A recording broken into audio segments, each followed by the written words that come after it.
Well, for the past century, that building on Oliver Avenue, just north of Highway 55, has been a pillar in North Minneapolis. The city designated it as a historic landmark. It started as a synagogue in 1926, and then it later became a non-denominational church and community hub. But lately, it hasn't been used in more than a decade.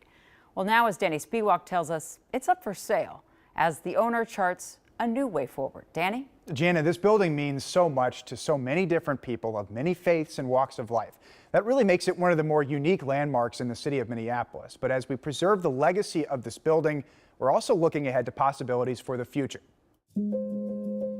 In a world that moves so fast, the building at 1000 Oliver Avenue in North Minneapolis stands the test of time. You know, you talk about nostalgia. David and Bonnie Blumberg know the building by its original name, Mikro Kodesh. Right here is what they call the chuppah. The synagogue where they were married in 1965. My dad's so proud. He couldn't wait to walk me down the aisle with my mom. See, I'm smiling. And he's like, oh my God, what am I doing? Yeah, I was the totally opposite of relaxed. Built in 1926, Mikro Kodesh once served as a hub for Jewish life on the north side of Minneapolis, a city with an infamous reputation for anti-Semitism at the time. Many of the congregants were Eastern European immigrants who had fled persecution in their former countries. What did Mikro Kodesh mean to the north side community at that time? It was very important. This particular synagogue was more open, it seemed, to everyone. After World War II, Mikro Kodesh grew into the largest Orthodox congregation in the upper Midwest. But as the Jewish community moved away from the north side by the end of the 1960s, the building went dark and sat empty for years, until a minister named Paul Arnopoulos, known as Pastor Paul, came along in 1979. He was driving down Penn Avenue. He happened to look over and see this beautiful building boarded up. And he was like, that building is incredible.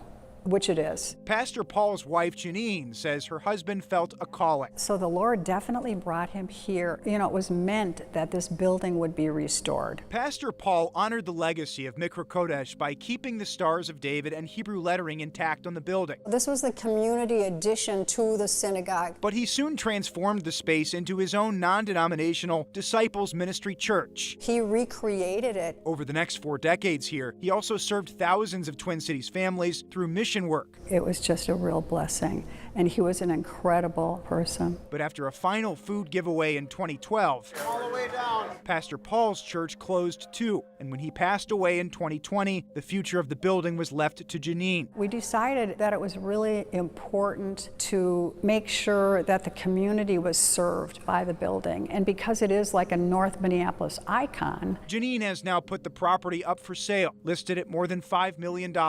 She's hoping a new buyer can preserve the building as a landmark while also developing lots around the structure. Is it bittersweet to have the building for sale? Yeah, it really is. It's kind of exciting, though. I am looking forward to the building being used again. This is poor David, nervous wreck. For the first time in years, Bonnie and David Blumberg toured the building last summer. It just kind of refreshed things. They are eager to see what the next chapter of 1000 Oliver Avenue will bring. I would like it to be community. It could be for anyone of any faith, just open and welcoming.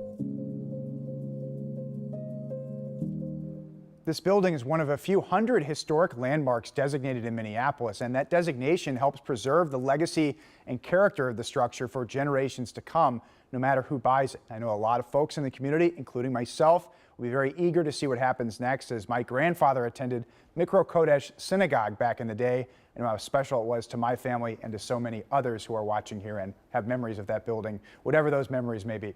Man, if those walls could talk, and the passing of faiths all for good. I know that you were also in touch with a gentleman who was bar mitzvahed in that building, so certainly lots of people still in our community remember it and some of the biggest moments of their lives. Yes, and through an event that's been going on in Minneapolis for the last couple of years, people from the old neighborhood have been able to go inside the building. So just like you saw, that couple that we interviewed, so many others have also have been able to get that same experience here recently, and it's just been a real thrill for them. Well, I can't wait for the next chapter. Thank you so much, Danny.